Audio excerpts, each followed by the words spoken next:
The pale child's chest ached as the whooping cough continued to pester him. His cough was a relentless, rasping torment, each spasm tearing at his chest. His lungs burned with a feverish fire, and every shallow breath felt like breathing in ice. The cold, damp air only exacerbated the constant ache in his head and the piercing pain behind his eyes. His body trembled uncontrollably, a combination of the bitter cold and the gnawing sickness that had taken root within him. Even bundled in blankets, the chill permeated his bones, and his teeth chattered a desperate rhythm against the relentless assault of the illness.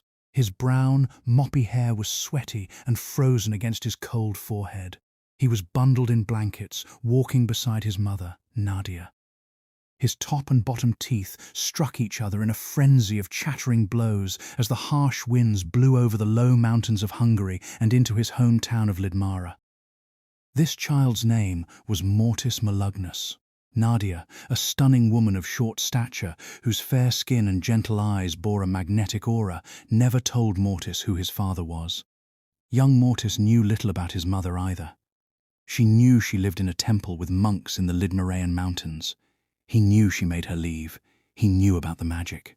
Without knowing all the details, Mortis understood that the monks, who were magic users themselves, had taken issue with his mother's spells. She asked them to cure Mortis. The monks all tried their best as Mortis lay out in different pools with tea leaves, drinking potions and eating strange mushrooms as the monks chanted above him, but their efforts were futile. A blackness seeped into Nadia's fingertips and spread through her hands and wrists as each night she read from an ominous black book at her only son's bedside. It was poisoning her slowly, but she was convinced that in its contents was the answer to her son's ailment. And that book. Mortis did not know where it came from, but it emitted a dark energy that chilled the skin and soured the tongue. An uneasiness came over the child whenever he looked at it. One day, the monks burst into their room and seized the book. They took the black spellbook's contraband and banished Nadia from their temple forever, based on tampering with dark magic. It was all a blur to Mortis, but he recalled the monks yelling their faces angry and red. After banishing his mother, they offered to let Mortis stay due to his condition. Nadia refused to let the monks take Mortis, grabbing her son's arm and leaving the temple. They were now trekking through the harsh Lidmaraean winter toward the capital of Lidmara, a city called Steen. Nadia had always been talented in the ways of magic, but even her proficient and experienced hands found no cure for Mortis' condition. The book was her only hope, a sinister artifact that she was convinced would save her son, but that was gone now. The monks were too powerful for her to face alone, so she planned on getting Mortis to a hospital, but the trip was long and she was running out of time. Nadia tried to use the environment to create elixirs, but she lost what killed most of the forest and fauna. Despite her vast knowledge, she could not overcome nature's limitations. The disease was spreading through Mortis' lungs, and Steen was still days away on foot. The book was gone, but there were other, more drastic measures she could take. Everything she had been taught at the monastery warned against the use of black magic and its artifacts. However, these dark tools were only the surface of a much deeper well of evil knowledge, a well that spiraled and led to the source of all evil, the underworld and its inhabitants, particularly the demonic princes who ruled that realm. The repercussions of dealing with demons were uncertain, but undoubtedly severe. However, when offered a bargain to the exact and literal letter, the act of summoning a demon was nearly incomprehensible complex. Only certain demons could be summoned on certain days at certain times and for certain reasons. The price of summoning the incorrect demon was higher, as they saw it as a deliberate waste of their time and a profound disrespect. Some demons could only be asked for desires in lust, some for greed, others for vengeance, and so on. They each had their proclivities. Some demons were nigh impossible to reach, such as Lucifer and those who served as his second-in-command. Others were known to participate in deals often. One of these demons was Mephistopheles, one of the 7 great princes of hell, along with being one of the first 4 angels who rebelled against God and fell from heaven. Despite his high position in the underworld, he was known to derive pleasure from making deals and bargains with humans. Eventually, the temptation became too strong, and Nadia journeyed with young Mortis to a mountainside where she set up camp. She made a fire and bundled Mortis up next to it to keep him warm.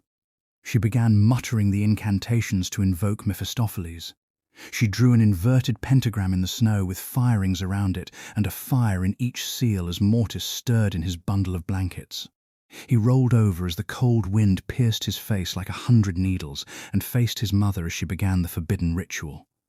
Nadia's hands trembled as she continued the incantations, a cold dread warring with the burning love she held for her son. Her stomach turned and his skin crawled, but she continued the ritual, drawing symbols and chanting. Her eyes were glazed over as he kneeled in the inverted pentagram and drew a blade. Nadia paused a moment and looked at herself. She thought to herself. Nadia noticed Mortis watching her and dropped the knife, interrupting the ritual. She scooped Mortis up in her arms, for she was a strong woman indeed, and placed him inside their small tent. "Sleep, my son," she told him in Lidmarian. Mortis nodded weakly, barely able to keep his eyes open in his exhausted state. Nadia kissed the child's forehead and exited the tent. A frigid gust shoved her as she re-entered the pentagram. She kneeled and picked the knife up, dipping her other arm across her upright leg. The snow lingered on its hilt and crunched under the shaky grip of Nadia's frozen hands. She pressed the steel tip of the dagger to her lily-white skin. She hesitated once again, famished and exhausted. Her glossy eyes stared at the blade as it lingered, ready to strike. With a defeated sigh, Nadia leaned forward, pressing her forehead on the edge of the handle and sinking the knife into her forearm. The burning of the incision was the only warmth she had known for days. She pushed her weight a little more, and the blood began to run from the incision, flowing in a deep, dark river. Nadia discarded the knife in the snow before she raised her arm and dripped from her elbow onto the snow-formed symbol as she continued her invocations, screaming ancient curses and incantations at the sky.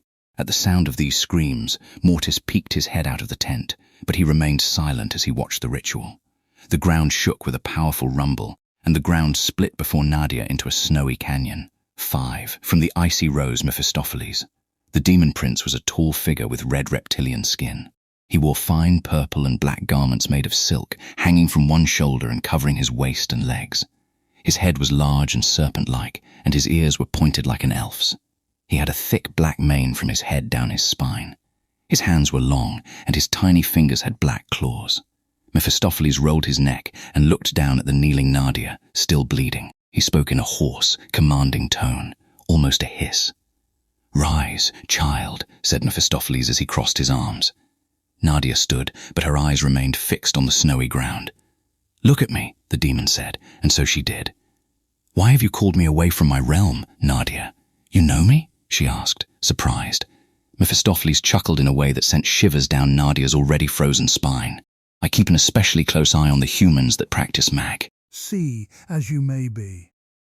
I need your help. My son is sick. Ah, yes, poor Mortis. I can smell his sickness from here. Why call upon me?" Nadia's brows furrowed. "What do you mean? Why choose me, child?" In a brief moment of bravery, Nadia answered, "I know you love a deal," to which Mephistopheles laughed again. "You are certainly right, but this seems too woesome for me. Most humans want fame, fortune, eternal life, and things of that sort. You're not asking anything for yourself?" "I don't want anything for myself, just my son's health. I'm willing to give my soul." "I'm sure you are. It's rare for someone to understand just how valuable their soul truly is, but I don't know. 6 if I can take it," Mephistopheles answered, shaking his head slowly. Nadia wondered if she had heard him correctly. "Why not? Don't get me wrong, child. Your soul truly is a desirable one indeed. And I cannot take it for something like this. No." Mephistopheles extended a claw and stroked Nadia's cold cheek. "But you are a fair-looking woman indeed. What are you saying? I will heal your son. He will be perfectly healthy for the rest of his days, and death will not come to him for many decades. You will be my bride in hell," Mephistopheles declared, rising to his full height. Mortis, who had been eavesdropping in horror, ducked his head back into the tent just as Nadia turned to look. "My time here is limited," Mephistopheles warned. Nadia turned back to the demon prince. "May I say goodbye?" Mephistopheles nodded. "You may." Nadia walked over to the tent and fell to her knees in front of Mortis, who was pretending to be asleep. "Mortis? Mama, what are you saying?" Tears welled in Nadia's eyes. "I have to go. Mama, what are you saying?" Mephistopheles cleared his throat, and the mother and son turned to find Mephistopheles' head leaning down and peering into the tent.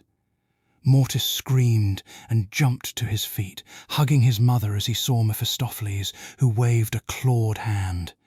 "Hello, child! Mama!" Nadia shushed him and pulled him close, kissing his head. "Goodbye, my love. I will always be with you, by your side, watching over you."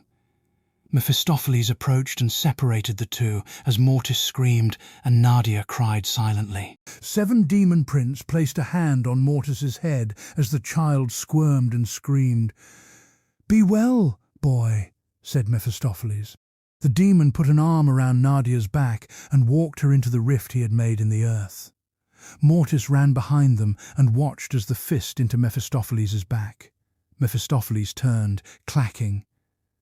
"This one has given," he said as he disappeared with Nadia, leaving Mortis alone in the cold. Tears ran down his face, and he breathed heavily through sobs, but realized that his breaths were no longer shallow and hoarse, but full and resolute. The pain in his lungs was finally gone. A new kind of pain had taken its place. His insides had been hollowed out and replaced with a leaden pit in those icy Lidnoraean mountains. 9 Chapter Oni.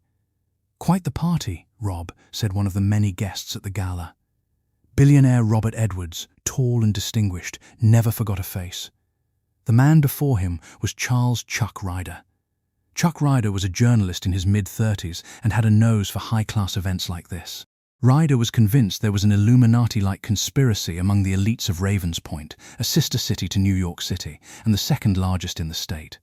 A group dubbed The Murder by urban legend, named after a group of ravens. It was a rumor that Ryder fervently believed. Any time 2 of Ravens Point's opulence spoke, there was Ryder with his camera and pen. "You have to tell Jules, this is her handiwork," Robert replied with a fake smile, eyes fixated on Chuck's hand, watching for a tape recorder. "And where is the lovely Mrs. Edwards tonight?" Ryder asked. "She's here." Robert's voice trailed off as he craned his neck and scanned the party. He found his wife in a group of her church friends, whom Robert would no doubt have to hear her complain about on the ride home. Julia and Robert met as seniors at high school when their parents, both Harvard graduates and old friends, introduced them at an alumni event. Later, when they both enrolled at the Ivy League school, they became further acquainted. By the time Robert graduated from Harvard Business School cum laude and Julia flew into law school, they were engaged. When Julia passed the bar exam, she was 6 weeks pregnant. "Remind me again when this party is for?" Chuck Ryder asked, pushing his black-framed glasses up his sweaty nose. Robert eyed his hands again and saw Ryder's hand in his pocket and the outline of the infamous tape recorder. "Charity event, Chuck," Robert answered, laying a hand on Ryder's shoulder. "Excuse me, 10 Mr. Edwards! Rob!" Chuck called as Robert made his way to his wife. She hadn't seen him. One of her hands was holding a drink, a champagne, and the other was on her hip. Robert reached between her arm and waist and linked elbows with her. Without taking her eyes off the guests, her fingers grazed the sleeve of Robert's suit. "Hi, honey. Ready to go?" he whispered in her ear. She looked a brow, a firm yes. Robert raised a hand to the group. "Forgive me, ladies, I'm going to have to steal this one." She smiled and laughed, and Robert gave a brief, polite, lip-pursed smile.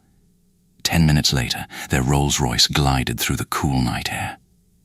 The recent charity event faded into the background, leaving only the quiet intimacy of their shared space. The galas had become tedious chores, especially for Robert. Julia fared better than he did with these things. He preferred the real parties, not the window furnishings. Robert, usually a passenger, was at the wheel. A rare occasion he savoured. Their longtime family butler, Winston, affectionately known as Win by their 7-year-old son Nathan, had been given the night off. Robert had wanted this time alone with Julia, whose usual composure was now softened by a few glasses of champagne and a familiar worry that always seemed to resurface. Their son, Nathan. He was, by far, their most discussed topic. just don't want him to take it all for granted, honey, Julia mused, her voice a gentle murmur in the luxurious interior of the car. Robert's gaze remained fixed on the ribbon of dark asphalt unspooling before them. The road lines, illuminated by the powerful headlights, whipped past in a dizzying blur. The long straightaway leading away from the gala was flanked by a dense forest of trees on both sides. A strong, restless wind howled its way through. 11 these trees, sending their branches swaying and dancing like shadowy figures over the couple as they drove on. "I'm pretty sure he gets it, honey," Robert began, a reassuring note in his voice. "I mean, the kid stays up all night in that garage of his, working on whatever it is he works on. It's not like he's doing anything." He offered a small, knowing smile, remembering the constant hum and occasional clang of metal that emanated from Nathan's private sanctuary. Julia sighed, a slight frown creasing her brow. "Yes, but to whose benefit? Who is he helping when he's tinkering in there? It's not like he's running a charity or making a difference in the world. He's still a kid, Jules," Robert countered gently. "I wouldn't expect him to save the world or even want to at his age. He's exploring learning.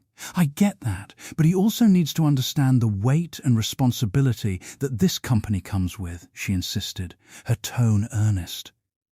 "It's not just a business, it's a responsibility to thousands of employees. He will do just fine," Robert chuckled, a light-hearted sound that momentarily eased the tension. "Besides, I have plenty of time to teach him how things run." "You're right." "Of course, Nathan could handle it," Julia said, her voice filled with unwavering confidence. "He's a freaking genius, even if he does dumb things sometimes," she continued, reaching over and placing a loving hand on his shoulder, a gesture that spoke volumes of their shared affection and belief in their son. "I guess you did a pretty good job raising him," Robert replied, a genuine warmth in his voice. Julia smiled back, her eyes twinkling. "We did a pretty good job." The conversation came to a comfortable close, the unspoken understanding between them a comforting presence in the quiet car. They both looked out at the road ahead, the faint melody of a classical symphony drifting from the radio, a gentle backdrop to their thoughts. 12 Robert relaxed, allowing his mind to drift away from the incessant demands of investors, the endless board meetings, and the relentless pressure of quarterly reports. His focus narrowed, settling on what truly mattered, being here, in this moment, with Julia. She had rolled down the window partially, and her head was resting on her arm on the sill, the wind playfully whipping her hair back from her face. He placed a hand on her thigh, a silent reminder that he was there, connected to her. Just then, a jarring jolt violently shook the car, followed by a sickening thud. One of their tires had burst, and the Rolls-Royce jackknifed, skidding wildly across the asphalt. "Robert!" Julia's scream was a raw, primal sound that tore through the sudden, terrifying silence. Robert wrestled desperately with the steering wheel, his knuckles white as he fought for control, but the powerful vehicle was an untamed beast in the grips of an invisible force. His efforts were futile, and with a horrifying screech of metal and a sickening crunch of shattering glass, the Rolls-Royce collided head-on with a massive oak tree, the impact echoing through the silent night. The half-rolled window, now a lethal blade, went through Julia's temple with brutal precision, and she died instantly, her last breath a silent gasp. Robert's head violently collided with the steering wheel, the force of the impact sending a searing pain through his skull. Through a haze of agony, he looked to his right in horror, his eyes widening at the sight of Julia's hair, matted and wet with blood, her beautiful eyes now empty and staring blankly ahead. He looked forward, his vision blurring, and saw the crumpled, mangled hood of the Rolls-Royce wrapped grotesquely around the thick trunk of the tree. A thick plume of acrid smoke billowed from the engine. A grim sign of impending disaster. Instinct, raw and desperate, spurred him into action. 13, he fumbled with his seatbelt, finally managing to release it, and pushed back against the door, hoping to escape the burning wreckage. He put a shiny, expensive shoe on the ground, but the door, twisted and mangled by the impact, pushed back against him with unyielding force, crushing his leg with a sickening crack. He looked up, through the warm blood spouting from his forehead, his vision swimming with pain. A dark, imposing figure stood silhouetted above him, its features obscured by the oppressive shadows of the night. Robert could barely make out a dark masquerade mask.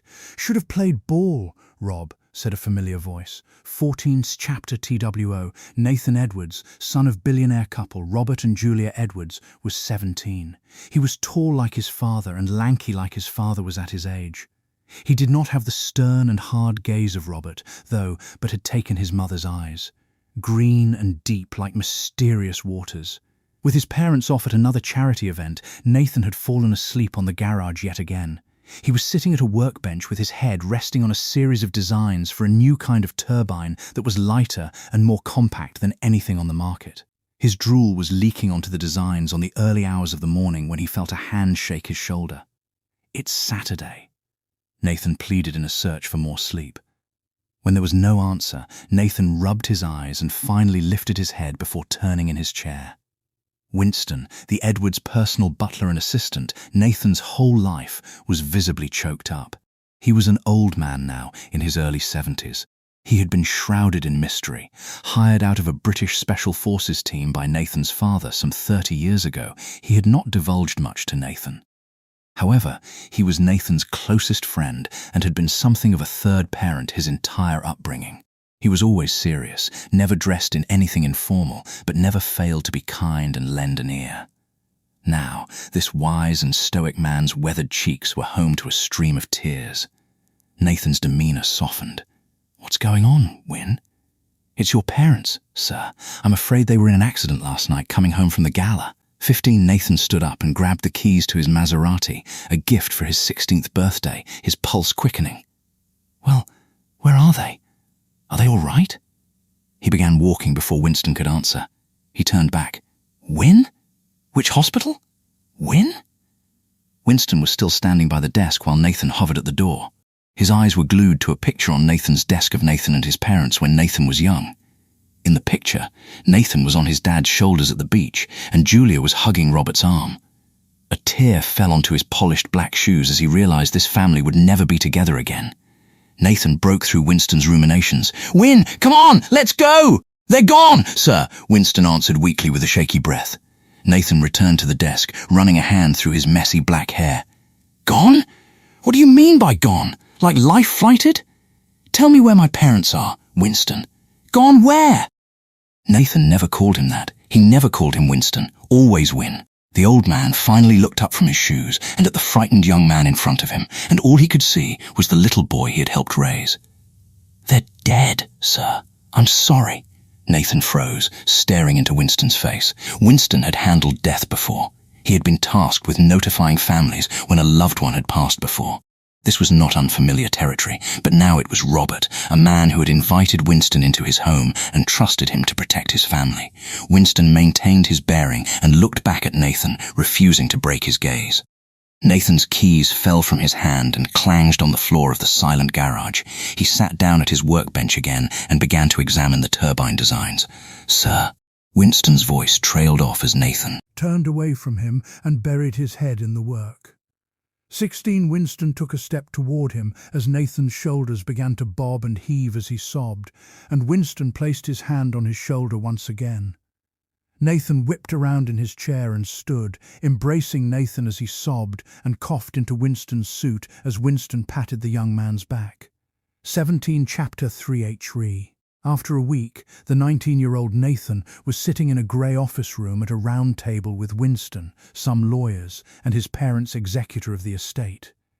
Winston had assured him this would be quick because he was the only heir.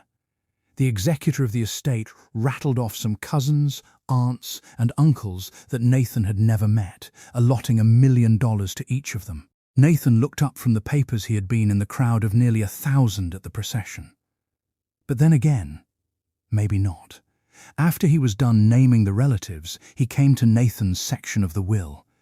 "And to our only son, Nathan," started the executor, "we give our remaining properties and assets, as well as the majority share in Edwards Enterprises." Nathan nodded. This was as expected, under the stipulation that he completes at least a bachelor's degree from an accredited university, finished the executor. "What?" Nathan blurted. Winston put a hand on his shoulder. What's the point? Nathan continued. Do you know how much I could get done in 4 years? Winston squeezed his shoulder, a silent sign to hold his tongue. That's just what it says, Mr. Edwards, said the executor. Your share will be split evenly amongst the board members until such a time that you provide the required bachelor's degree to me or one of my representatives. Nathan left the office with Winston trailing behind. Win, I need you to buy as many public shares of our stock as you can. I'm putting myself on that board. Also, get me into a college as soon as possible and find out if there's some way to fast-track this whole thing. There's got to be some test or something I can take. 18, yes, sir. Which college? I don't care. Harvard, Stanford, MIT, one of the good ones. Winston pulled out his notepad. One of the good ones, he repeated. And which course of study, sir? Just something I can hammer out quickly. Something easy. Might I suggest against that, sir? Why? The public, sir. They will already have a field day with you if you manage to get this degree as fast as you want it. It will only be worse if it's something easy. They're all easy, Win. Fine. Put me in aerospace. That way I'll learn something, which I doubt I can apply it to our space and aviation department. We don't have a space and aviation department, sir. The car stopped, and Nathan's green eyes looked at Winston, smiling. Not yet. The next day, Winston reported back to Nathan. Sir, I've enrolled you in MIT as an aerospace engineering major. They quickly accepted you, and they sent their condolences. Nathan was working in his shop on a motorcycle that would let him break the land speed record. Again.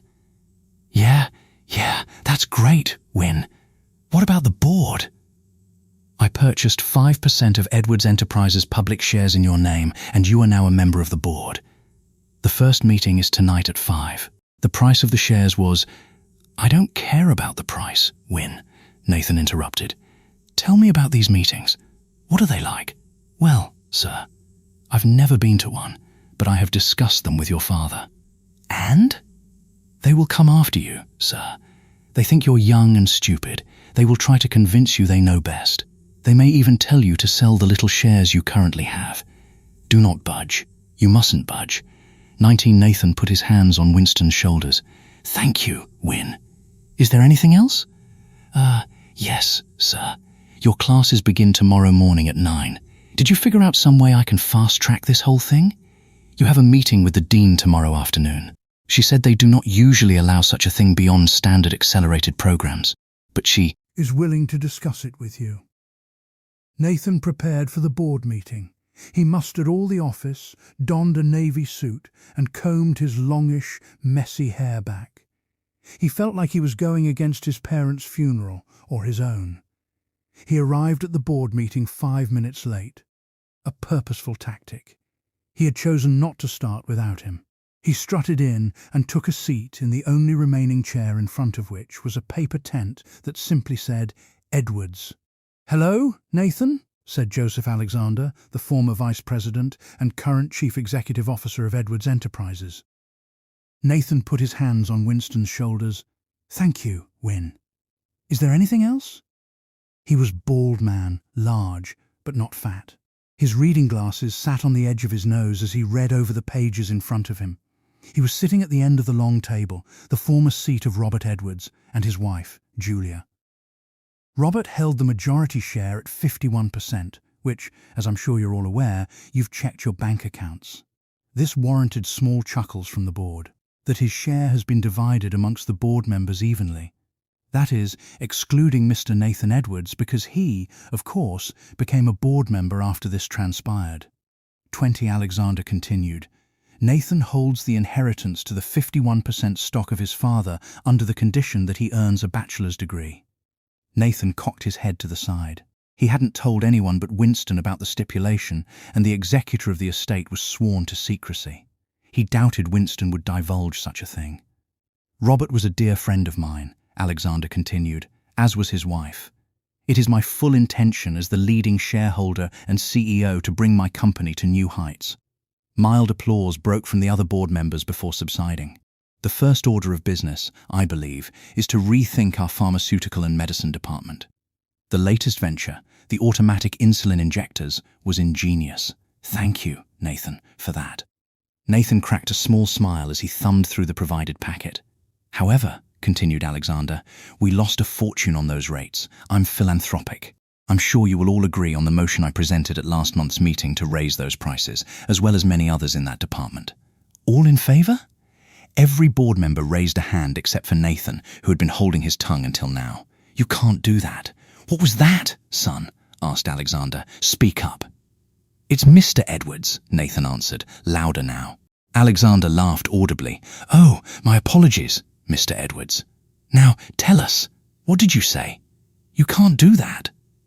That's what I thought you said, which is funny because it seems you don't know how this works. You have, what, 4% share?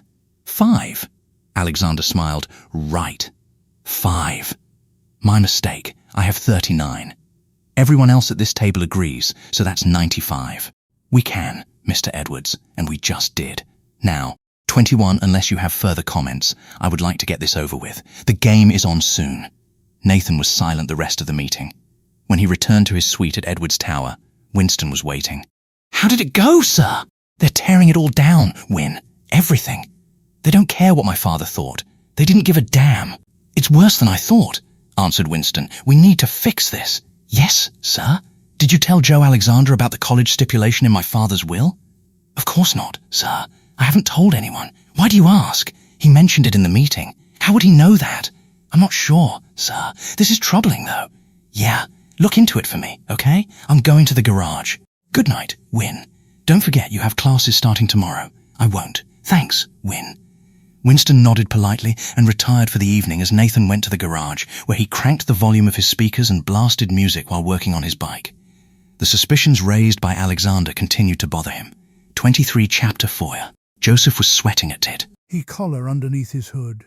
His trembling fingers traced over the symbol emboldened in gold on the breast of his scarlet robe, the Anzu rune. This rune, the 4th rune of the Elder Futhark, was the symbol of the Norse god Odin. To the American eye, it looked like a capital F, but with slanted horizontal lines. It was cold inside the domed rotunda. Cold and dark. Joseph stood in its center on pale marble that bore no heat. In the center of the floor was the same Anzu rune. Joseph's eyes were fixed on this rune painted beneath his feet as he fidgeted with a golden ring on his left middle finger.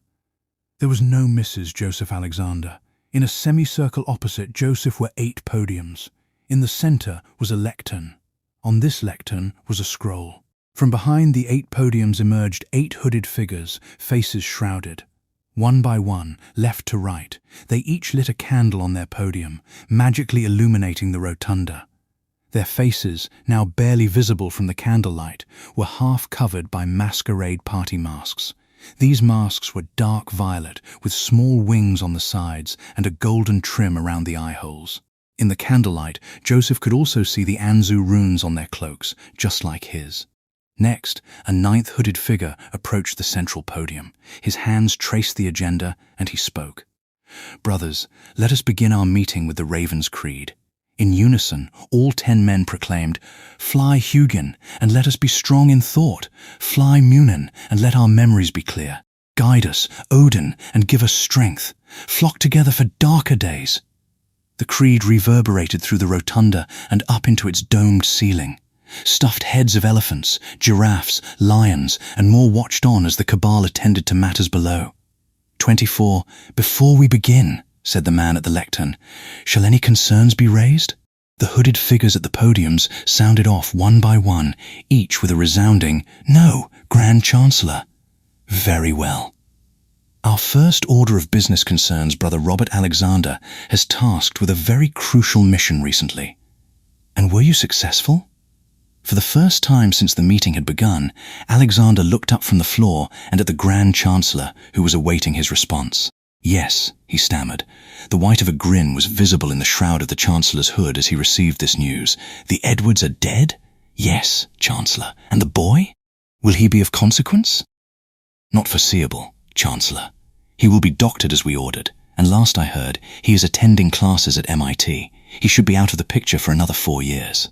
I would give it one at the most. the Grand Chancellor retorted, and Joseph Alexander felt his throat drying. What of the butler, Winston? He'll be knee-high in a gulag chase by the end of the week, Chancellor. I took the liberty of generating an artificial evidence tape of a shooter taking out Robert and Julia. A shooter? Yes, I deep-faked the face of an assassin named Rusanov.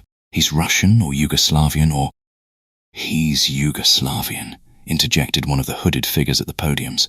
Rusanov is quite notorious in certain circles. Yes, continued Joseph, and, because he is a real assassin, I saw him as a fit distraction for Winston to choose to investigate matters. From what Robert told me about him, he will.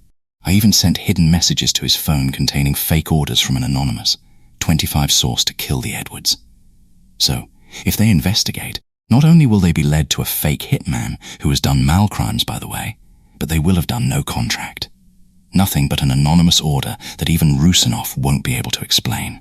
I've heard enough, replied the Grand Chancellor. You have done well, Brother Alexander. You may take your leave now. So he did. 26 Chapter 5.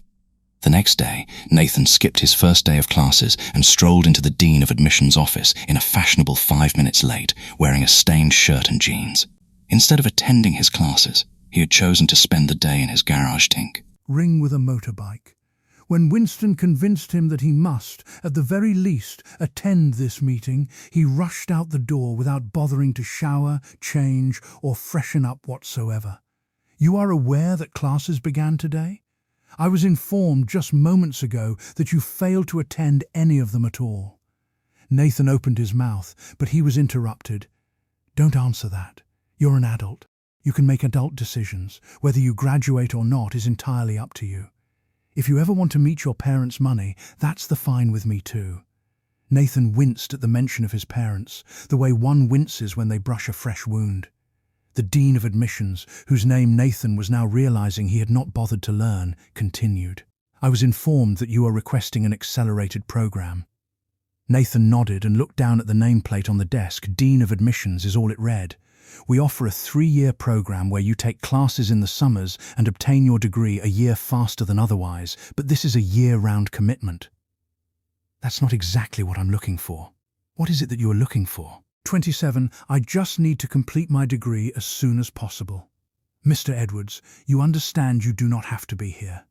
You can leave at any time, and what you are telling me is that you do not want to be here? You are absolutely right. Well done. I want the degree, not the college experience, Nathan retorted with air quotes. The Dean's lips pursed.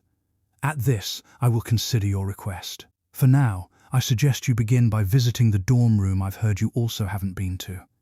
You know, for that college experience, she answered with air quotes in return. Nathan could only give half a grin. What do I need to do to get this degree now? Or at least this year? The Dean leaned back in her chair. Why do you need this so quickly? For personal reasons. Well, for personal reasons, I don't feel obligated to make an exception for you that I have not and will not make for anyone else. Nathan sighed. All right. My father. His will said that I need to get a degree before I can have his company. I'm touched, the Dean replied sarcastically. The last thing I want is you to not make another $10 million this year. It's not like that. Nathan fired back as he leaned forward. The men who are taking over my father's company, they don't have what my parents had. They don't want to help people. They don't see the value in medicine or charity. It's all quarterly reports and pleasing stockholders. The Dean leaned forward, an eyebrow raised. I can do something forward, an eye for an eye. But I need that degree, and I need it quickly because the longer it takes, the more damage I'll have to undo. 28. The Dean smiled faintly with satisfaction. Now there's an answer. I'll see to it that you get your degree, but you'll do it my way. You'll prove you know everything needed. You'll pay the whole 4 years of tuition, though I suspect that won't be an issue, and you will jump through any hoop I dictate. Nathan stood up and reached a hand out. Yes, ma'am. Thank you. His demeanor had completely changed since his late arrival. The Dean's series of questioning had caused Nathan to actually stop and discern why he had wanted the company in the first place. My first hoop for you is visiting the dorm and meeting your roommate. I have a roommate? Everyone does. I have to stay on campus? You must have a dorm. All my freshmen do. Where you actually sleep is your business. Good luck, Nathan. Thanks again, Nathan replied as he left her office in search of the dorm room. The dorm room was easy enough to find. Inside, he found a student with long brown hair who was sitting on his bed, hunched over a journal. He had not noticed Nathan enter the room. He was wearing checkered pajama pants and a grey sweatshirt. A black pen flew in his hands as he wrote words on the page. On the wall was a photograph of a wintry countryside with a mountain range in the background. In the foreground of the photo was a woman and a child with messy brown hair that nearly covered his eyes. The woman, young and beautiful with long, sleek hair and pale skin from the cold, had a stern expression. The boy, however, was grinning widely. Behind them was a small gathering of yellow tents and a fire. To the right were evergreen trees. The entire scene was lit by a full moon and a sky speckled with stars. Nathan tried waving, but the young man was immersed in his writing. "Hello?" Nathan said. 29. The student jolted to attention and looked at Nathan. He closed his journal and set it on the bed before standing up to meet Nathan by the door. He possessed a notable sense of weariness, as if he had fought a bad cold, but his demeanor was friendly. He stepped forward and offered a hand, closing the door behind him. "Nathan Edwards," he said. "I'm your roommate, Mortis Malinus," said the student, shaking Nathan's hand. "I was told I wouldn't have a roommate. Don't worry, you won't. I have a place in the city, so I won't be here too often." "Oh," Mortis answered, his face falling. Nathan realized that he had been excited by the idea of having a roommate. He changed course. "What are you studying?" Nathan asked. "Aerospace," Mortis answered curtly. "What are the odds? You are studying aerospace as well?" "I am. I want to open up a space and an aviation department in my father's company near Hungary." Nathan realized how pretentious he sounded and stopped himself. "What about you? Why this?" "In my country, I was not raised with much technology. When I realized my government was beginning the infrastructure for airports, I saw an opportunity. I received top marks in my country and applied for many exchange programs and secured this one." Mortis sat next to him. "I am from Lidmora. It is a small country in the mountains near Hungary." "Oh, and where did you say you were from?" "Nice. And when did you say you were from?" Mortis asked, sitting on Mortis's bed. "Sort of. Our area is prone to harsh weather. Blizzards, fog, heavy snow, etc. I want to find a way to reliably fly through these conditions, or else Lidmora will stay isolated from the rest of the world. 30. Why not just stay here? I mean, I know it's none of my business, but there are plenty of jobs for you. I'd hire you." Mortis looked puzzled. "My parents are Robert and Julia Edwards."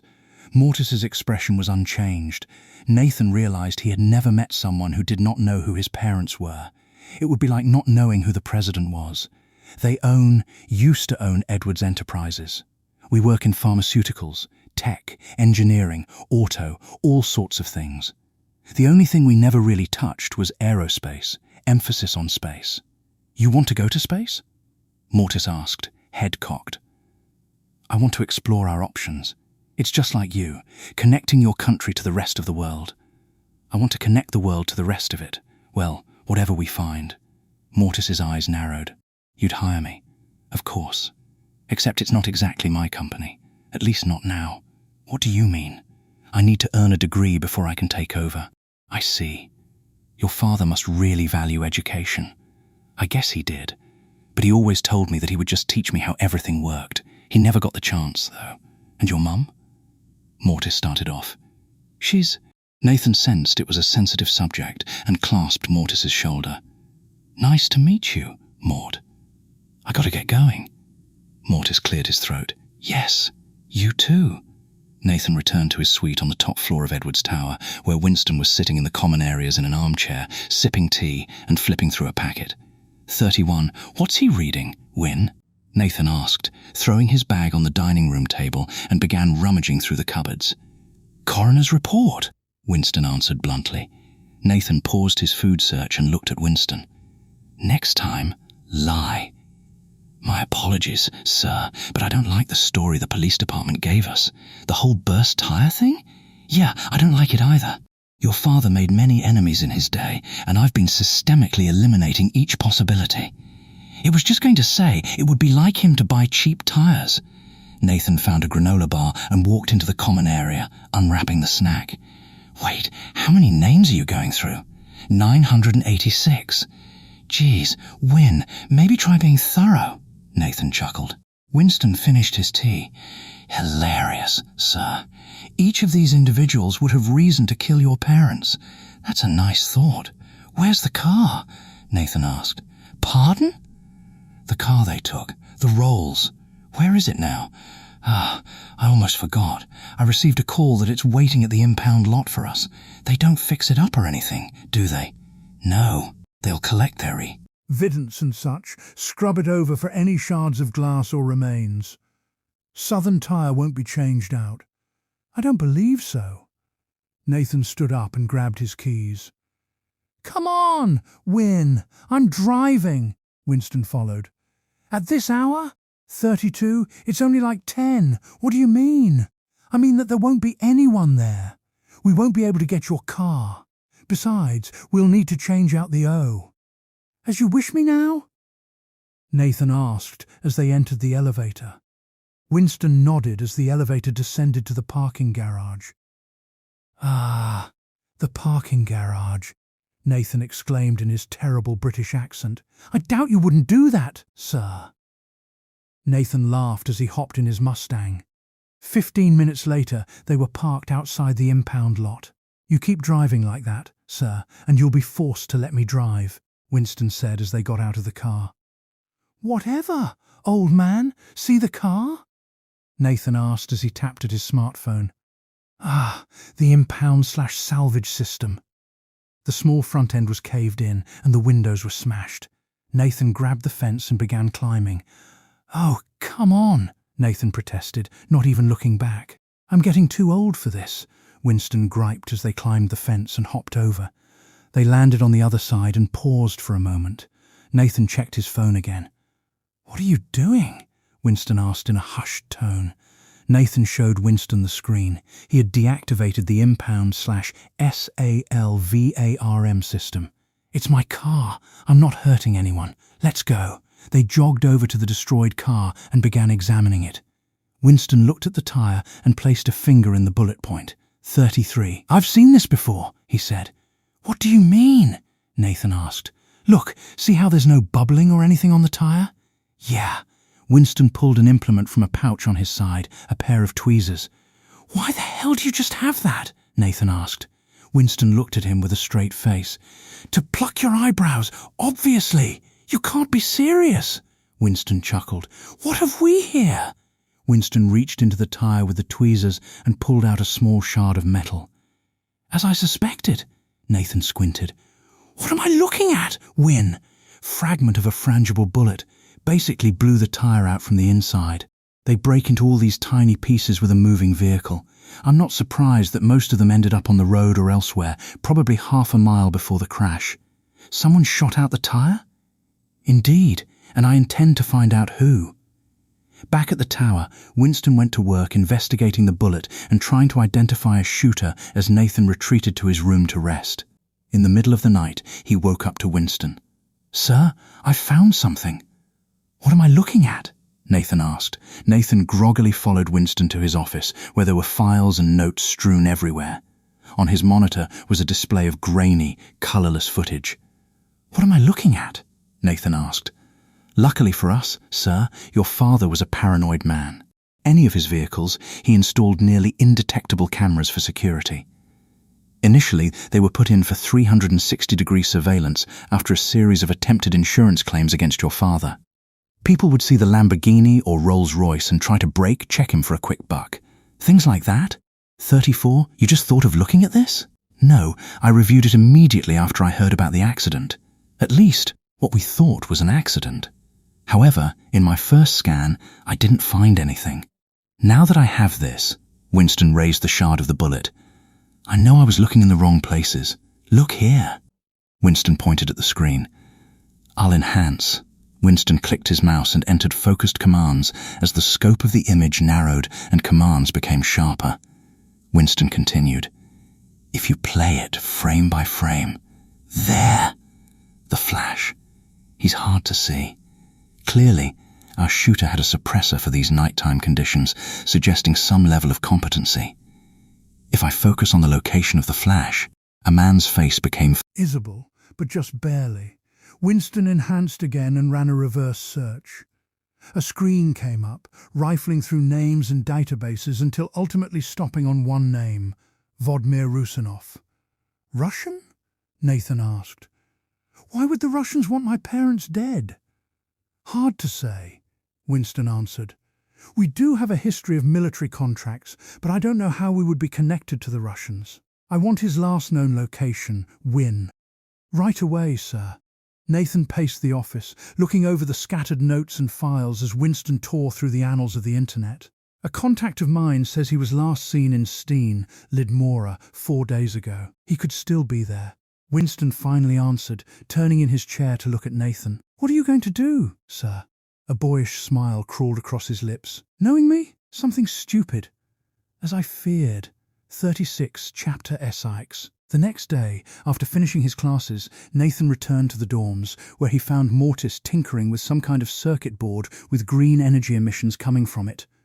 Mortis came back, Mortis commented. Nathan flung his bag to the floor. I did. What's that? Mortis was far more energetic this day and had traded the pajamas and sweats for a pair of khakis and a blue polo, hair combed back. This is my solution to those harsh weather conditions I was talking about. Nathan grabbed a chair from the corner of the room and sat beside Mortis, examining the device and its green light. What do you mean? So the issue with running into bad weather is that the plane can't take it.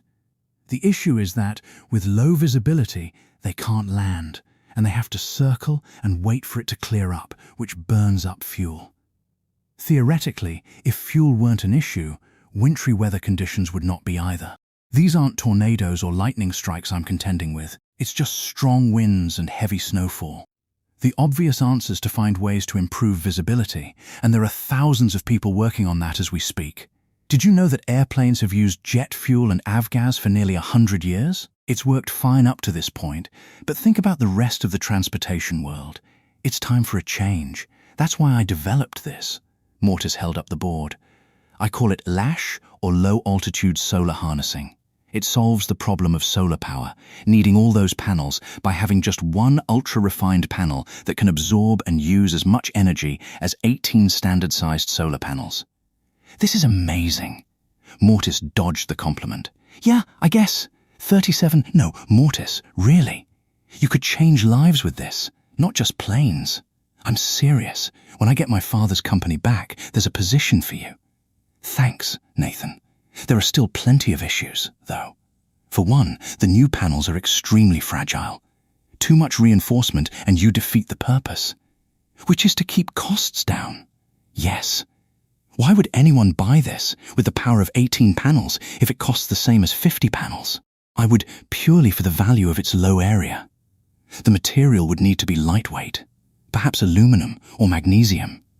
You could use titanium or beryllium, but that would be quite expensive. Beryllium? Nathan asked. Yes, it's strong and lightweight with a high melting point. It's already being used in different aircraft components and nuclear applications. Combine that with palladium for the core components to avoid corrosion, and I think it could work pretty well. Shouldn't be an issue. If I could get you what you need, could you make me an industry prototype? Mortis hesitated. Yes, I want to stress that this is my invention, though, but I don't have a patent. Nathan was tapping on his phone. You offend me, buddy. I'm not here to steal your stuff. I just think we could get some ideas going so that when I do eventually have my father's company, we can hit the ground running. Very well. When will it be here? Nathan put the phone away.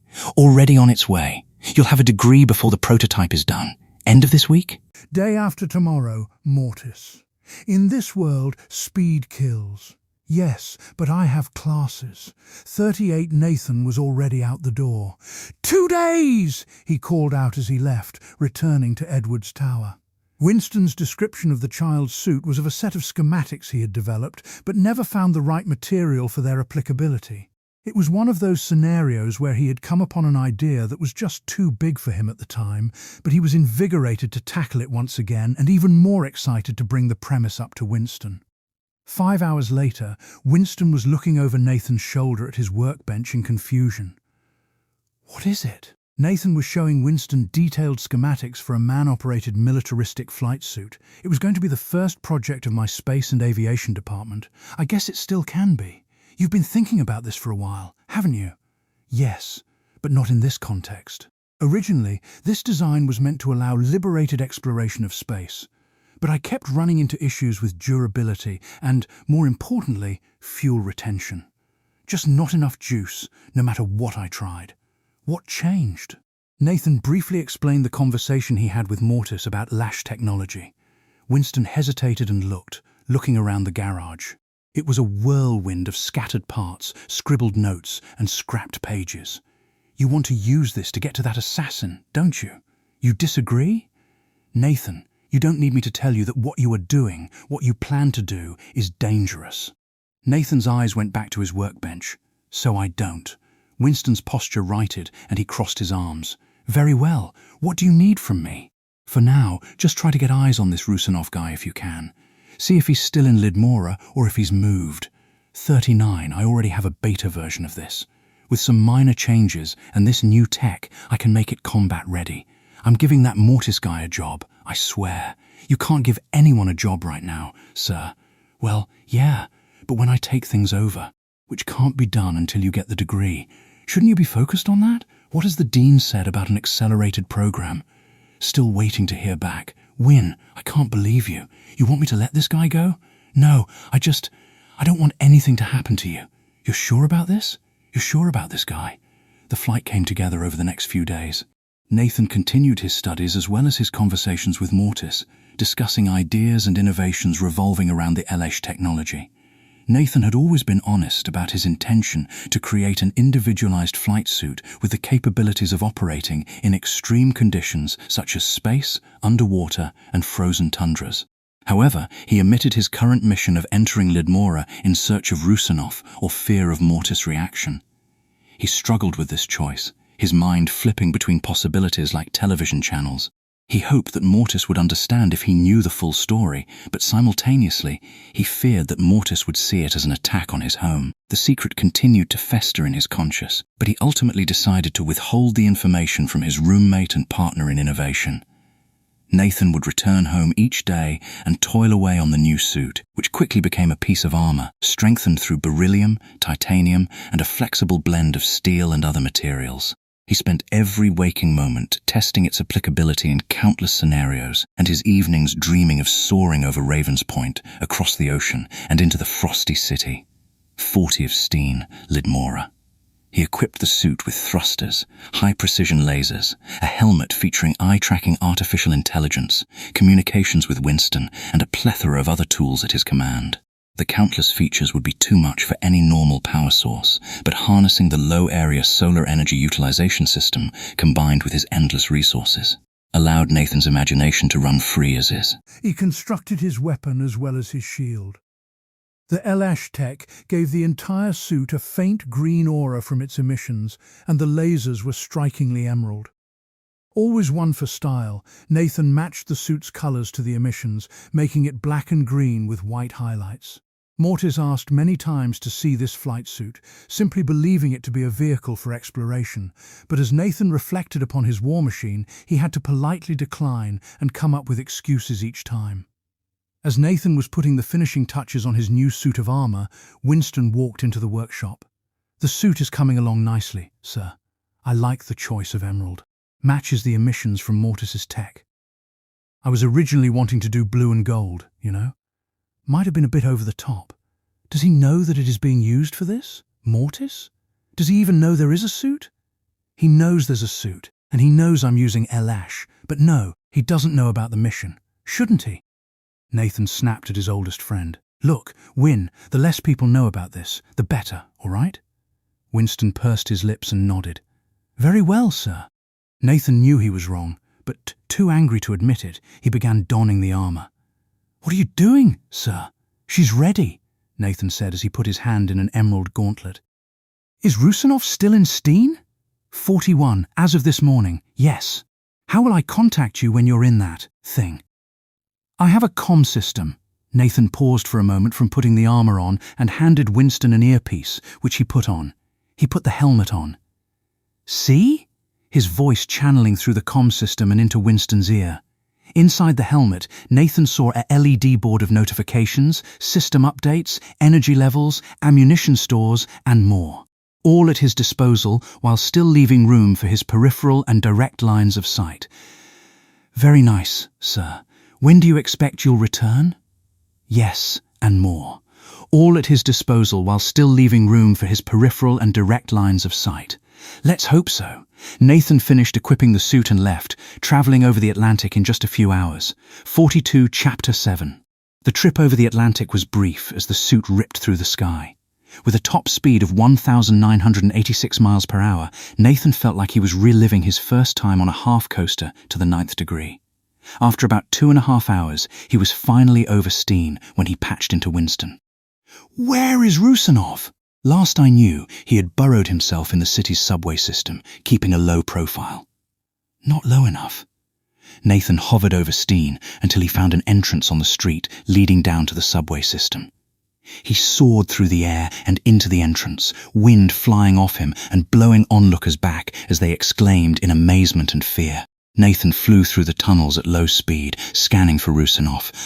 I don't see him, Win. He's in there. Just keep looking. Nathan landed and continued to scan the area, a low beam of red light emitting from his helmet searching for any signs of life. I'm not making any headway here, Win. Just then, Rusinov lunged at Nathan, seemingly from the bricks themselves. He tried plunging a knife into Nathan, which broke on impact with the armor's beryllium shell. Damn! The assassin cursed, swinging at Nathan. Nathan hovered, unmoving and unfazed, in front of the assassin. Rusinov continued to swing, but he clutched his hands in agony as his knuckles shattered on the surface of Nathan's mask. Who are you? Rusinov questioned, his face grim with dart and his teeth yellow with stains. His bald head was slick with sweat and his dirty tracksuit reeked of human waste. Nathan ignored the question. How long have you been down here? Days. Weeks. I don't know, 43, since you killed my father? Charles had a son? I never knew. I swear, I never take targets with families. I swear. Under the mask, Nathan's brow furrowed as he gripped Rusinov's shirt in his emerald gauntlets. Charles. No, Robert Edwards. Julia Edwards. Rusinov looked confused. I didn't. That wasn't me. Nathan's voice bellowed from beneath the mask, amplified by a built-in speaker and voice changer, pitching his voice lower. Don't lie to me. He found himself screaming as he squeezed harder, drawing blood from Rusinov's shoulders. Rusinov cried out in pain. I don't know! Nathan reached into Rusinov's jacket and pulled out a phone. We'll see if this tells me something different! Still clutching Rusinov, flew directly up, throwing a haymaker into the bricks above him and emerging on the streets of Steen, leaving a giant hole in his wake. He flung Rusinov to the ground and hovered above him, eyes glowing with an energetic charge. Who do you work for? Rusinov was whimpering and crawling away from Nathan. Many people. Please. I know kill those people. I tell you. Nathan landed and picked up Rusinov by the back of his shirt collar, throwing him into a stop sign. Rusinov's frame wrapped around the sign, and he fell to the concrete, ribs shattered. A crowd of Lidmorian citizens gathered around to witness the fight. I can't tell you anything, Rusinov protested, turning away from Nathan. Nathan flipped back around and pulled out a handgun, firing at the teenage billionaires. Nathan moved out of instinct, though the bullet would not have harmed him in the suit. The bullet chipped past Nathan and plunged into the dirt road as everyone screamed and pulled out their phones. 44! Shit! Rusinov exclaimed, running off and disappearing in the crowd. Nathan rushed to the child's side, ignoring Rusinov, and fell to his knees beside him. The world was spinning. Nathan's head was pounding. Everything was moving slowly and with a delay. He looked up at the incensed woman, then down at the child, struggling to rein in his thoughts. Before Nathan could consider what had to be done, the child was dead. Nathan knelt beside him in complete silence as the mother wailed, throwing herself over her son and pushing Nathan away. He felt cold and sick to his stomach. Just then, a hand reached under the chin of his mask and ripped it off his head as the crowd gasped. He swung at Nathan's exposed head with a bat, but Nathan ducked and flung the helmet into his wake. He scanned the crowd, and his heart dropped as he realized these people had just recorded his exposed face in a foreign country, an unregistered and unprecedented weapon of a suit standing over a dead child. No, he muttered to himself before propelling into the air, en route back to Edward's Tower. 45 Seahapter Eite. The clandestine assembly of Ravens Point's elites met once again in the domed rotunda to discuss what the rest of the world was discussing alongside them: the sighting of Nathan Edwards in a combat suit on foreign soil. Joseph Alexander was overjoyed, near giddy, when he received the news. Giddy. That is, until the murder called an impromptu meeting. The reasoning behind the meeting was evident, even if not explicitly stated. They wanted to ensure that this would not be traced back to them. Joseph Alexander was confident as he drove to the council's secret meeting place, at least as confident as anyone could be before walking before the murder. He already told them about the planted anonymous buyer. The trail ended coldly with Rusinoff, whose current whereabouts were still unknown, but also, in Joseph's mind, unimportant. As far as Joseph knew, and probably evaded death at the hands of Nathan Edwards, and probably was not showing his face for some time. However, the murder erred on the side of caution with such things, so a meeting was called into effect. Alexander was now standing in the center of the domed rotunda once again, answering the council. This suit of armor. Did you know about this? I did not, Alexander answered truthfully. The kid has claimed lost his mind. Save your comments, Brother Alexander. Just answer the questions. Yes, Grand Chancellor. Have you had any correspondence with this assassin, Rusinoff? None beyond the planted messer. Jez, Grand Chancellor? No true correspondence? You've never met, never called, never messaged him? Never, Grand Chancellor. 46. So there would be no circumstances in which you would be traced to Rusinoff if he were to be caught or apprehended for one of his various offences? None, Grand Chancellor. Very good. What about Nathan? Have you spoken to him at all? Briefly? Grand Chancellor. He now on the board of his father's company, and I addressed him in a meeting. What did you say to him? Anything that could perhaps give him reason to believe we are, shall I say, involved? Nothing like that, Grand Chancellor. I only reminded him of the buying power of his share in respect to the buying power and therefore weight of. I get the picture, Brother Alexander. I sense an excitement in you tonight. Alexander stammered, Yes, Grand Chancellor, because of the backlash the boy will face? Yes, Grand Chancellor. With this story out there, he's basically blacklisted himself from the industry as a whole. Nobody would want to do business with him. If he manages to avoid prison, that is. I've heard a hearing is already being planned for young Nathan. I have everyone here knows. The colour green shines brightest in courts of law. You must understand, Brother Alexander, that Nathan's appearance in Lidmora and his subsequent confrontation with Rusinoff, a plant that he may be, does still indicate that he is taking measures to find his father's killers, and apparently dangerous measures at that. There's nothing to worry about, Grand Chancellor. The trail ends with Rusinoff. Very well, Brother Alexander. You are dismissed. 48 Chapter 9. When Nathan returned to Edward's Tower, Winston was waiting for him. Nathan, still in his suit, was pacing to his workshop as Winston trailed him. Sir, I must speak with you immediately. Your excursion in international news right now. Nathan removed his helmet. What are they saying? To be blunt, sir, you're being called a terrorist, a child murderer, and an extremist. Aye, Winston stammered. It's horrible, sir. You know none of that is true. Take a look at this, Nathan said, placing Rusinoff's phone in Winston's hand, who pocketed it. You got started on this right away? Yes, sir. Of course I did. It's hard to argue that you didn't take extreme measures. Desperate times call for desperate actions, Winston, Nathan answered coldly as he opened the door. Yes, but are you truly under desperate times? The self in harm's way like this? Oh, so it would be more virtuous of me to put someone else in harm's way. Some hired gun who probably has a wife and kids at home? Would that make me morally superior, Winston? Nathan threw his helmet down on a workbench. Then we are saying that, sir? Winston inhaled deeply. I won't talk to you when you're like this, he said sternly. Winston placed a newspaper on Nathan's workbench as Nathan leaned over it, breathing heavily as his breath left his. One more thing, Winston said, halfway out the door. Joseph Alexander has called for an emergency board meeting tomorrow at noon, and Congress has 49 called for a hearing tomorrow night. I suggest attending both. Nathan nodded, not looking at Winston as the door shut and footsteps trailed off. Nathan grabbed the newspaper and walked behind the bar in his workshop, pouring himself a drink as he looked down at the paper. Skybound, he muttered to himself. As Nathan peeled off the rest of his grimy armor and drank himself into an eventual melancholy sleep, Winston worked tirelessly through the night, his fingers flying across the keyboard as he navigated the foreign operating systems and layered encryption on Rusinov's phone.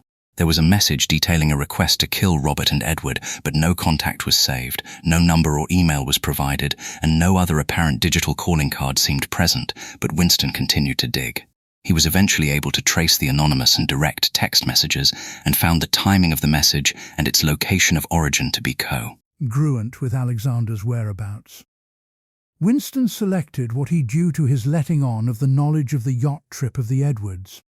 However, the timing of the message, after the Edwards are already dead, led Winston to conclude that Rusinov had to be a decoy. A plant that would get his hands dirty like that or possess the 50 skill required. It was unlikely, and what was more likely was that Alexander had another, real killer hired, but tried to push the blame to an international culprit so the trail would stay far away from him, giving him plenty of room to weasel his way into that CEO position, Winston thought. The next morning, he shared his findings with a hungover Nathan, who was nursing a cup of coffee, his eyes bloodshot as if he had been crying. Sir, I need to apologize about the other. No time for that, sir. Your suspicions of Joseph Alexander were well warranted. He planted fake orders on Rusinov's phone. Nathan's posture straightened. How do you know they're fake? Because they weren't sent until after your parents were already dead. How did you? You know what? Never mind. I don't need the details. Just, you know for sure? That Alexander is behind this? Yes, sir. The message, the timing, it was traced to his laptop. He has the motive. It's all there. All that is unknown is who actually killed your parents, because I seriously doubt it was Alexander himself.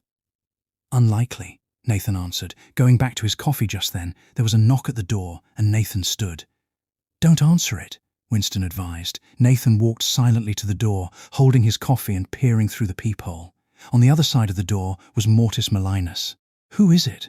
Winston asked. Mortis, from school. Nathan knocked again, and Nathan opened the door, allowing Mortis to storm into the suite, slamming the door shut behind him. What were you doing in Lidmora? Your flying circus act drew a bullet to a child. Was that part of the 51 aerospace mission? Mortis questioned, grabbing Nathan by his shirt. Winston immediately rose to his feet. I can explain. Just let go of me. Okay, buddy? Nathan answered tentatively. Mortis pushed Nathan away. Don't patronize me. I want answers. I helped you. I can't believe I helped you. Look, I know you're upset, but what they're saying about me isn't true. I swear, Nathan answered, taking a step back. Mortis' chest heaved with each breath. So why were you there? That's personal. You wouldn't understand anyway, Nathan countered. Mortis rushed Nathan. Don't you talk down to me, Edward. And Winston swooped in, performing an arm drag on Mortis and slamming him to the floor, placing a knee over his chest. There's nothing else to say, answered Mortis, and Winston let him up. You're through, Nathan, Mortis said through gritted teeth before leaving the penthouse, slamming the door behind him. That went well, said Nathan, adjusting his shirt. Swimmingly, sir, as I'm sure the board meeting will be. 53 Chapter 10. Nathan's stomach turned in the moments leading to the emergency board meeting, the cause of which was a mystery. Unable to bear the nervous anticipation, he arrived 15 minutes early to the meeting and was the first one there. The boardroom, overlooking the skyline of Ravens Point, was where he wondered how much of what was the room itself and how much could be attributed to his own internal state. The board members began to file in one by one. Each member avoided Nathan's eyes and sat down sheepishly. They all knew what had come next. Joseph Alexander was 5 minutes late to his own meeting, a signal of power, no doubt. It was a tactic that Nathan and his father, before him, both employed when they needed to send a message. They reserved its use for meetings with adversaries, not their own company. Nathan, due to your recent trip, you have status as a board member, but you are too much for you. Heck, it would be too much for anyone, but then... 54, not in college anymore, are you? Joseph asked with a grin. What the hell are you talking about? You know, Nathan, part of being a professional is checking your email, Alexander commented, sparking mild laughter from the board, who had been silent up to this point. Nathan fumbled in his pocket for his phone and saw a message from MIT.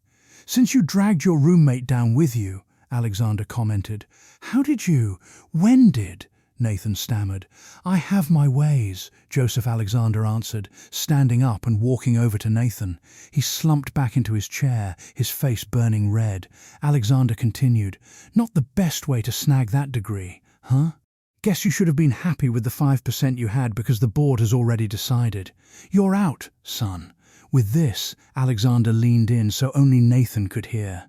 They'll never believe you, he whispered before standing up straight again and returning to his normal volume. Have fun in court, kid. We'll be watching. 55 Chapter 11. The hearing was open to the public, and the courtroom was flooded with reporters calling Nathan by his imposed moniker, Skybound. Outside the courtroom, protesters held signs against strong winds that read, Down with the rich, Justice for Lidmora, and similar sentiments. Inside, the courtroom was frigid and the air stale and unventilated. It felt like an old library to Nathan as he waited. He sat before a committee of senators in front of a tangled bouquet of microphones. Winston sat by his side. Beads of sweat rolled down his forehead as he waited for the clock to finally reach the appointed time. Hello, Mr. Edwards, greeted Senator Randall, the chair. Senator, Nathan replied. I trust you understand why you have been called to appear before us today? Yes, Senator. Then we will begin. Do you have a testimony prepared? Yes, Senator. Senator Randall gestured for Nathan to proceed. Nathan had barely begun when the doors to the courtroom burst open and a woman ran in screaming, Child killer! Repeatedly into a bullhorn. Someone get her out of here! The chairman shouted. Security apprehended the protester and dragged her outside, still screaming. After she was removed, the chair said, I would like to remind everyone that interruptions will not be tolerated. That being said, Mr. Edwards, that does bring us to a major point of today's hearing. The unfortunate death of the Lidmorian child Adrian Volkov, 56. Nathan shuddered. Until now, he had not known the child's name. The senator continued. We have Mrs. Volkov here today, as well as a translator fluent in Lidmorian. Mrs. Volkov, please come up. Nathan turned and recognized the woman who had struck him with her purse. He buried his head in his hands, but Winston put a hand on his shoulder. Sit up straight, sir, Winston whispered, and Nathan did. I can't do this, Win, Nathan whispered back, leaning toward him. Winston squeezed his shoulder reassuringly. There was a brief delay as the translator conferred with Mrs. Volkov. You, rich man, you come to my home. Take my son from me. Evil American, you bring pain, violence, hurt. My son is dead. You take from me. Mrs. Volkov burst into tears and was gently escorted from the courtroom. Mr. Edwards, do you have a response for us? Senator Randall asked. Nathan leaned into the microphones. I did not kill that child, he said plainly, his voice cracking slightly. A staff member pulled back a cover on an easel, revealing a blown-up picture of Nathan kneeling over the dead child. That picture is misleading, Nathan protested. He tapped a screen on his wrist and projected a video across the wall behind the senators. 8 separate angles looped, clearly showing Rusanov firing the shot that killed Adrian. That's enough, Mr. Edwards. You've proved your point. That still doesn't answer the question of why you were in Lidmora in the first place. I was there to question a man named Rusanov because I had reason to believe he may have been. N involved in the murder of my parents. 57. Your parents' death was ruled an accident, the senator countered. I have reason to believe otherwise. I suppose your own suspicions are not relevant to this particular hearing. So you went to Lidmora to question this Rusinov, and then what? He attacked me. Can you prove this? Nathan projected a clip of Rusinov trying to stab him with his knife. Yes. And where is Rusinov now? Unknown, Senator. He fled after killing Adrian Volkov? Yes. Fortunately for you, the president of Lidmora is not pressing any sort of charges against you. I suppose he does not hold you at fault. As for the child, it is clear that his death was not directly your fault. However, you did enter a foreign country with an unregistered weapon. It's a flight suit. With lasers, Mr. Edwards. May I continue? Every part of my suit was purchased through the proper channels, Nathan added, leaning back in his chair as the committee conferred briefly. Mr. Edwards, you are to pay a settlement of $8 million to Mrs. Volkov, repair the damages made to the city in Lidmora, and turn over your flight suit effective immediately. You have 24 hours to prove that you have begun fulfilling these stipulations, but you are free to go. You can't have it. My suit. You can't have my suit. I'll fix the damage and pay whatever you want me to pay, but the suit is my property and I won't give it to you. Mr. Edwards, what are the charges? Who exactly is pressing charges against me? Lidmora? The senator's face turned red. No, 58 exactly. Thank you and good night. You aren't getting shit. Nathan pushed the microphones away and stood. Mr. Edwards!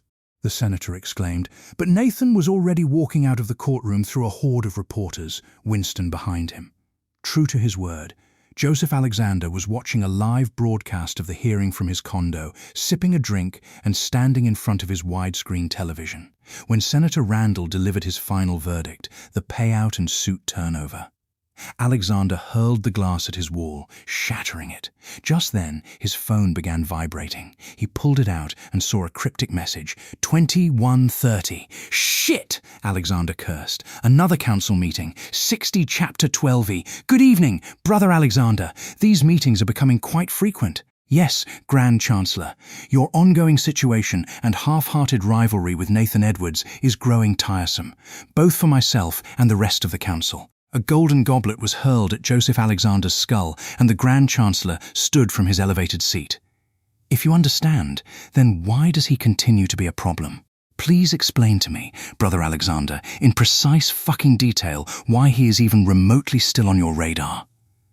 Why has he not been locked in the lowest depths, or, better yet, been reduced to a stain below your heel? Your petulance is embarrassing. Alexander was visibly trembling. I never thought the Senate Special Committee would ever. Thought? Maybe that's our problem. Maybe our problem is that Alexander keeps thinking for himself. Another hooded figure leaned toward the Grand Chancellor, whispering something. Right, answered the Grand Chancellor. Here's what's going to happen, Brother Alexander.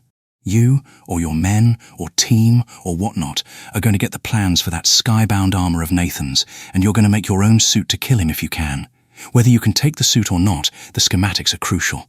What are you planning to do, Grand Chancellor? It's not what I am going to do, Brother Alexander. The way I see it, this monumental fuck-up is entirely your responsibility. You will use those schematics to make your own suit, because you couldn't do something like that yourself, and you are going to go kill this nagging housefly. Did I stutter, Brother Alexander? Fail me again, and you will no longer be one of the murder. 61, no, of course not. It will be done. Alexander stood, waiting for Firth. A direction. Well, roared the Grand Chancellor. Go! Yes, Grand Chancellor, Joseph muttered as he ran out of the rotunda. 62 Chapter 13. Nathan and Winston returned to the penthouse suite, and Nathan began to put on the skybound armor. I need you to build our case against Joseph Alexander. With MIT no longer on the table and Joe kicking me off the board, our only option left is to prove he had my parents killed and that he tampered with my father's will. If we can do that, my father's executor of estate will have no choice but to turn over my father's majority shares to me, and Alexander will spend the rest of his life in federal prison. Nathan explained as he put on the suit, which Winston then noticed was no longer black and green, but now blue and gold. A change in style, sir. Something like that? Thought it might help with PR if I don't look like I'm running a black op. Smart. And if everything doesn't go to plan? With Alexander? Nathan put on the helmet. Then we'll figure it out, and once I get my father's company back, Edwards Enterprises is going private. I've seen firsthand now how easily that poor excuse for a board can be swayed, and I'll be damned if I let something like that happen again. Winston poured Nathan a glass of water. And you, sir? What do you plan to do? The mask closed over Nathan's face. I gotta clear my head and then I'll come back and help you. Maybe work out some kinks in the suit first. We'll start in the morning. Winston handed Nathan the glass. But sir, I know, but it's just occurred to me that you're supposed to get nights off, aren't you? Well, yes, but take a break, Win. I've already asked too much of you anyway. First thing tomorrow, we'll get to work. If you insist, sir, I'll just tidy up a bit before I leave. At least let me have that? Nathan grinned. All right. Good night, Win. 63, good night, sir. With that, Nathan flew off into the Ravens Point night in the Skybound suit. Winston, as promised, started cleaning the suite when there was a loud bang. He rushed toward the sound as a team of agents in SWAT-style gear stormed in. Guards! Winston yelled, but nobody came. A smoke grenade rolled into the room and filled it with a dense cloud. Winston coughed as one of the agents kicked him in the chest. He toppled over a workbench and onto the floor. Winston raised a finger to his ear, activating the comms unit he shared with Nathan. Nathan was flying over Manhattan when he got a fuzzy signal. What's up, Win? Sir! Winston whispered, the signal breaking. Come, quick! There was a crash and the signal cut out. Win! Nathan called, but the line went dead. He turned on a dime and headed back for Edwards Tower. Alexander wants the armor! Spread out and find it! Yelled one of the agents. Another agent grabbed Winston by the shirt. Where is Nathan Edwards? He demanded. Winston remained silent. Agents tore down the workshop looking for the armor. It's not here, sir! Neither is Edwards! Their leader brought Winston to his feet. Where did he go? Where is the suit? Winston looked up at the agent, a trail of blood running down the side of his face, and spat at him. They picked Winston up and slammed him into the concrete floor of the workshop. Winston's back made an audible snap that caused the agents to stop their search and turn. This one's useless, said the lead agent. Keep searching. His squad resumed their search. The lead agent then spotted half of a drawing of Nathan's suit on a desk next to a USB drive and a folder. 64. Upon inspecting the folder, he realized that he was holding the plans and schematics used to create the Skybound armor. Just get out of here! Just like that! The agent scattered. Nathan flew in through the roof and landed with a resounding thud, the armor's internal motors whirring. He scanned the workshop. It was in complete disarray. Winston was face down on the ground. Nathan rushed to his side and flipped him over as Winston groaned in agony. Alexander's men! They took the armor schematics. He's finally lost it. It wasn't enough to kill my parents and sway the board. He won't stop until he kills me.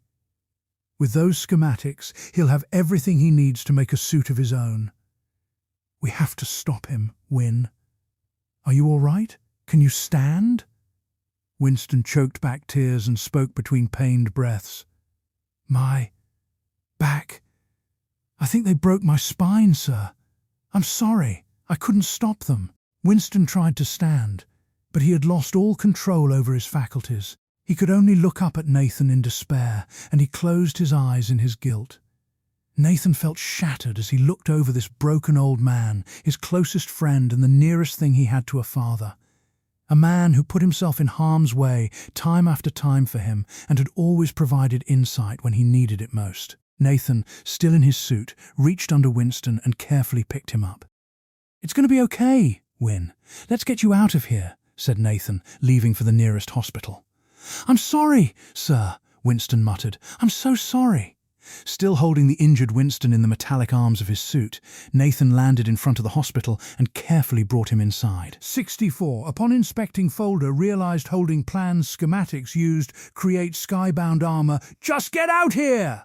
Just like agents scattered, flew roof landed, resounding thud armors, internal motors whirring, scanned workshop, complete disarray, face down ground, rushed side, flipped, groaned agony. Alexander's took armor schematics. His finally lost enough kill. Parents swayboard want stop kills. With schematics hell, everything needs make suit own stop. Are all right, stand? Choked tears, spoke pained breaths. My back think broke spine, sorry, couldn't stop them. Tried stand, lost control faculties, looked despair, closed eyes, guilt felt shattered, looked broken old man, closest friend, nearest thing, father, put harm way time after time, always provided insight, needed most, still reached under, carefully picked, gonna okay. Let's get, said leaving nearest hospital. Sorry, muttered. So, sorry. Still holding injured metallic arms, landed front hospital, carefully brought inside. 65 asked, this needs help, yelled automatic doors, opened, jogged inside hospital nurse running. What happened?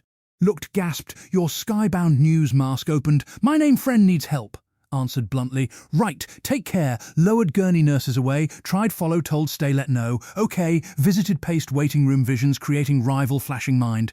66, see chapter 14. Meanwhile, dimly lit laboratory, frantically assembled team enterprises, engineers attempting create armor-based designs, ordered larger, stronger, durable Skybound, coming together, resided hospital hulking frame, hung chains team, 50 engineers, 30 labor workers strengthened, reinforced hurriedly, hauling pieces metalworking. Each room promised $100,000 one night's work deliver finished. Product 1 engineers approached. What asked? Sir problem. Sir just clenched fists, words Chancellor still ringing head. Your testing patience matter energy. Alexander's way charge use longer hour, maybe 2. That's absurd flies day. Just used plans. Answered voice strained, leaned nearby table. The plans don't detail power source impossible. Flipped nearby table engineer, jolted attention. Figure out. Dropout figure, should able running time. Yes, sir, said engineer, shuffling hurriedly. 67, 20 minutes later, team brought hulking grey, climbed inside. 68, chapter 15. When doctors finally see asleep, closed-door hospital room behind, powered sound woke. Sir? Jumped, thought asleep, not racket, what said, suspected paralysed waist down, seemed pretty calm old handle years chair, pulling bed, where stopped yet? Shrugged, no, probably hiding. What bin? Squinted mean bin here, scuff. Fine go. Shoulders rose, exasperation, don't even know. Sir behind, turned television, mounted wall news, bottom headline, red helicopter footage, played malignant recreation armor, huge dark, didn't fly instead, hovered hiccuping bursts, flames, boots, thrusters above ground, firing missiles, ammunition cars bridge, wise questioned. Guess point, big enough audience. Civilians ran cars, fleeing scene, booming voice inside, amplified internal microphone, designed schematics, yelled, SKY, buned comb, OUT, face ME. 69 turned toward, felt weak grip arm, small part hope dissuade, leaving tell dangerous, sir?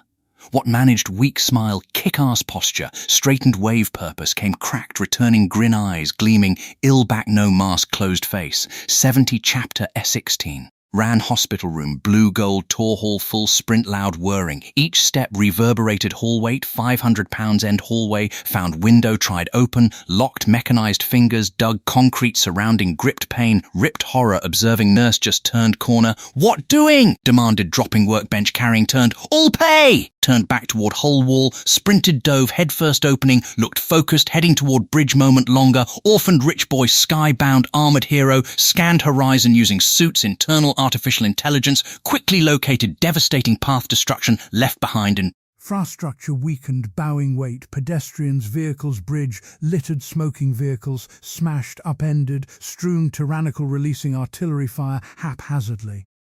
Unhinged laughter boomed helmet. Yorkers frantically attempted evacuate, best notice handful casualties already transpired. Bringing back steam flew overhead, amplified voice using microphone, yo, yours, allow boot looking ME. Finally wandering Manny peep-up, Ellie Pouple, LET kill B4 showed, F-ace. 71 another look around, grimaced, noticed another handful fatalities. This gone enough time you're after. Crouched, leaped air, surprising fast, despite size, speed, caught guard ankle, seized mighty metallic grip, cracked beryllium, fractured, cried, landed back, resounding thud, thrashed, swinging head stomach, lurched, hurled, slammed against asphalt, coiled agony, hum fast, approaching, rolled back, raised hands. Toward engaging blasters recoiled, brought hands, face engaged thrusters, put distance between, took cover behind car, heard scream inside, opened car door, saw boy inside, older 7 alone, car huddled crying backseat. Okay, hell thought, are okay, buddy? Kid looked, screamed, put hands, mind flashed child, opened face mask revealing battered. Look like other guy, okay? Child still crying, words calmed, just normal guy, okay? Gotta get approached step, making tremble, comb Nathan! Roared, fired missile, landed 20 yards away, didn't know exact position, closing child screamed fear again. 72, come buddy! Told extended hands, flinched, backed away, grabbed helmet, pulled, realized moment alter ego, always meant held, helmet looked confused. Another missile landed closer time, comb Nathan! Kid wiped, tears, nodded, putting helmet peaked car, getting closer fired blast, absorbed impact, stared hole through, there released barrage, heavy ordnance car, grabbed child, turned back, shielding, bearing helmet, screamed terror, activated thrusters, flew across fast, could pursued, the piss makes, wake, yelled, care much! Missile hit heel, fell sky, turned still holding, landed hard head, smashed concrete, nearly blacked left embrace, took helmet, ran away, put helmet looked, started laughing, JST can't save, anyone can, parents, Adrian, useless rich kid, parading kind hero, done nothing, ace accomplished, nothing, ARA nothing, focus turned, escaping child, W8ODDS, can't save, E-iter. Fired missile child. 73 flew air, gave protect missile, collided chest, exploded, fragmenting, sending colliding, unoccupied car, breaking ribs, puncturing organs, escaped safety, forced knee wind, completely knocked missile, blown half mask. Then voice came comm. Doesn't look too well, said, going help quit detective work watching broadcast. Wait, minute brought unit hospital? Practically here grinning other end had. Now focus, charged activated thrusters, quick pirouette, mechanized Titan focused. What need get bridge away, minimize casualties? Good idea, suppose that's. People everywhere, height side, financial district other.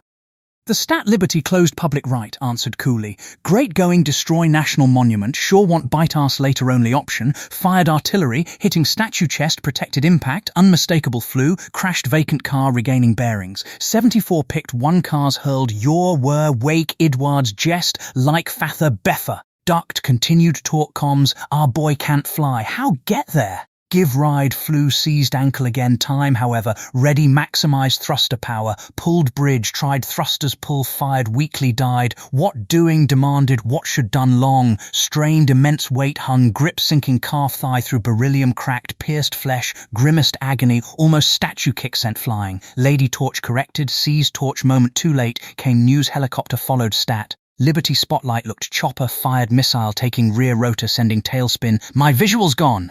Said comms. Yeah, figured, answered. Turned, flew toward falling helicopter advantage moment. Nailing fell moment, reigniting thrusters managed. Enter spinning helicopter, grab pilot, 2 reporters inside. Flew aircraft. Another missile barreled, rolled air dodged. Swim shouted, what rapport? Ters answered disbelief. 75 dodged another missile. Can swim! Yes, yes, swim! Good, answered. Spun air, through 3 civilians water, 500 yards away monument. Let Coast Guard know those guys. Already distracted comms didn't see 3rd missile approach. Hit chest caving, sending barreling water, sharp pain lanced ribs.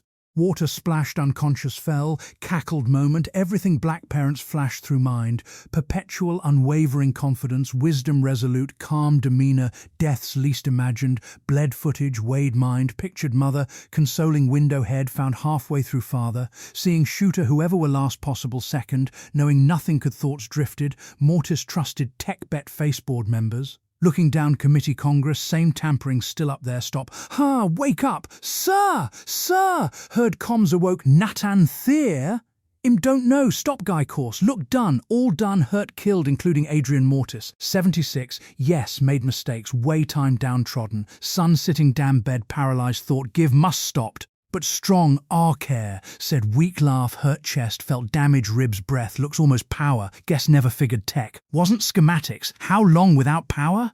8 hours size? 3 max long been? About half hours wear down, groaned. What think been? Sitting bottom river? Touche fired thrusters, flew water waves, crashed shores, erupted, cheers emerged. They love, don't think hate, whatever need, tell yourself. Remember, keep distracted island. How distract? Try using smart-ass mouth, Edwards? Landed base statue front MISS? An inclusive Bahamas vacation last Vogue model cover? Enudge! Bellowed struck, sending crashing base statue. 77 kicking rubble air, stumbled newly formed crater, caught breath. Yui buddy wheezed, need work, anger issues. Firing shrugged, approached booming stomps. No father wise ass too. Guess genetic, try and grab missing. Quietly draw attention, asked update. How much time? 15 minutes, keep talking. What's point, Joe? Even kill then? Then everything gave build, finally mine. Want take away. Even take think gonna just away. Stunt bridge back there. Shut!